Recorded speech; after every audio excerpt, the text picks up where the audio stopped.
sahabat-sahabat, ini area Masjidun Nabawi. Mungkin ini masjid yang asal ya, masjid yang ketika baginda Rasulullah SAW hijrah dari kota Mekah ke kota Madinah, lalu kemudian masyarakat Madinah, kaum Ansor ingin disinggahi oleh Rasulullah SAW, ingin ditempati oleh Rasulullah. Namun Rasulullah mengisyarahkan, menunggu isyarah dari Allah Subhanahu Wa Taala melalui seekor onta.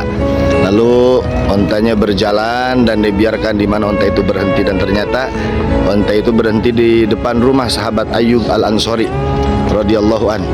Akhirnya beliau bertanya, tanah siapakah yang ada di sini? Ternyata tanah yang di area itu yang didiami oleh onta tersebut tanah milik dua orang anak yatim yang bernama Sahal dan Suhail bin Amr.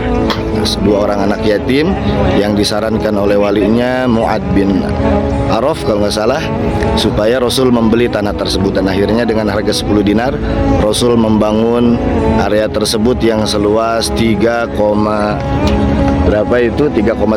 meter, dibangun masjid oleh Rasulullah SAW. Lalu kemudian di tahun ke-7 Hijriah, 7 tahun kemudian Rasul memperluas bangunannya menjadi 45 ke 45 meter. Jadi total bangunan masjid yang dibangun oleh Rasul adalah 2000,25 meter, Masjid Rasulullah Sallallahu Alaihi Wasallam.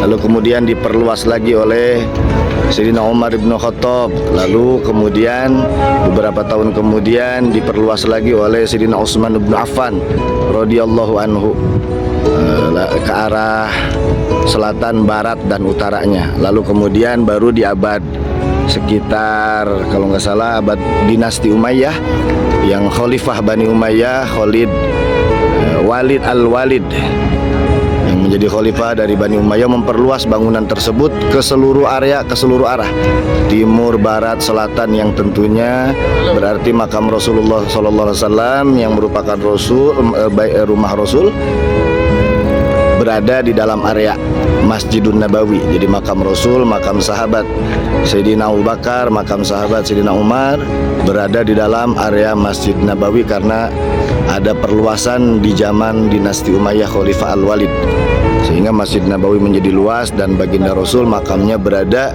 di wilayah Masjidun Nabawi. Mudah-mudahan sahabat-sahabat Jamhar TV yang dirahmati Allah, kita semua bisa berziarah ke makam Rasul, lalu kemudian kita bisa ibadah umroh di Baitullah.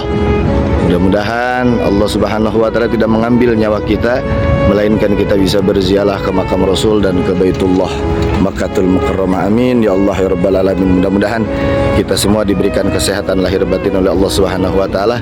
Dan siapapun sahabat-sahabat yang mendengarkan atau menonton video ini, mudah-mudahan sekali lagi Allah nasibkan bisa berziarah ke makam Rasul dan Mekah Al-Mukarramah.